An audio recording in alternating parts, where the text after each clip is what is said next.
On arrival, the Terminator Cobra became one of the most legendary Fords to ever roll off the assembly line. Today, we're going to be talking about a car that's, ooh, God, that's nasty. We're going to be talking about a car that's nastier than your grandmother in her mid-20s.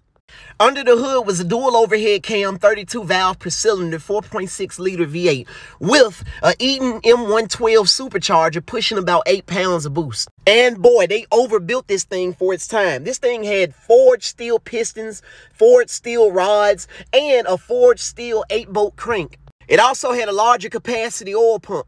Now, this thing made 390 horsepower and 390 foot-pounds of torque, and it redlined at 6,000 RPM. Now, there are some sources that say, you know, the 390 is to the wheel, but to the crank, it make anywhere from like 425 to 430.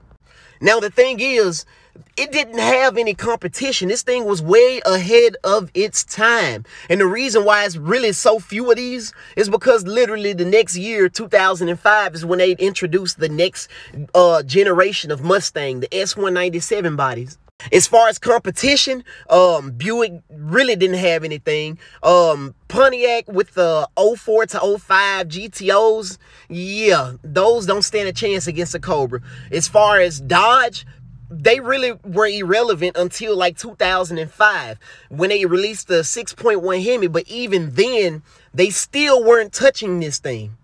Even though in 2005, they come out with an entirely different Cobra with a 5.4 liters, you know, but that's another story. This thing would make 550 to 750 horsepower to the wheels with simple bolt-ons. Whipple supercharger upgrade. Aeromotive fuel pump upgrade. BBK long tube headers.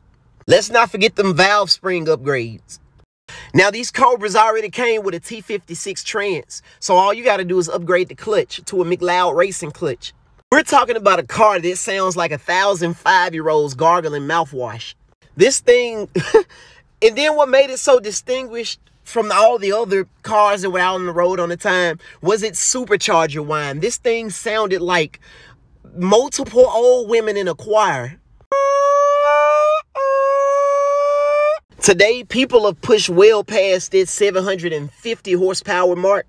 This guy's making 800 in daily drive this thing. We're talking 800, 900, 1,000 horsepower, 1,300 horsepower. These things are absolutely bulletproof for what they are. Like in the early 2000s, a lot of muscle cars did not stand a chance. This car literally became the new Fox body. This was the staple of Ford's power. Like Ford was like, you know what? We're not even done. This is just a taste of what we got coming.